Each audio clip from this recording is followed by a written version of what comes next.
boils down to a thing called self-care. And self-care is one of my favorite subjects to talk about. If you go on Instagram right now, you'll see so many self-care memes with pictures of people at the spa and relaxing. But I want to explain to you what self-care really is.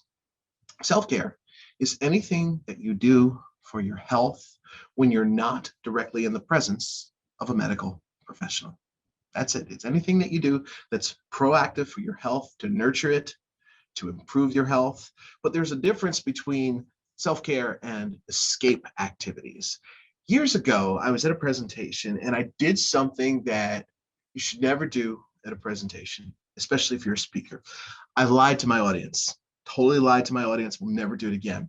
And here was what happened. It was a self-care conference, and there was 1,500 people there, and that's a very important number to remember. 1,500 people at this conference, and they were excited for me to be their keynote and the conference. And I came a day before because it was just a nice hotel, nice resort, and was talking to different people. So we got to my presentation, and I told them from the stage a lie.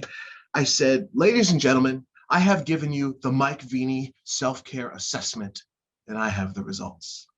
So these poor people all start looking around in their papers, trying to figure out what assessment did he give? Well, I didn't completely lie to them, but basically my assessment was simple. This was a self-care conference. The morning before my presentation, I went to the hotel gym, 8 o'clock in the morning. There were 3 people in the gym.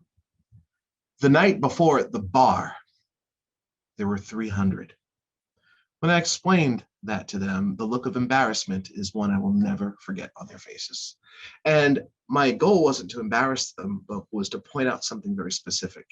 There's a difference between self-care activities and escape activities. And if you don't know that difference, it can be a real critical issue for your own mental health, because escape activities don't really do anything except make your mental health worse often. There's nothing wrong with sitting and watching your favorite show on Netflix or binge watching this or playing video games. Those things are fine to do, but it's important to also include specific activities for self-care in your life. And this is what I wish I would have learned as a kid.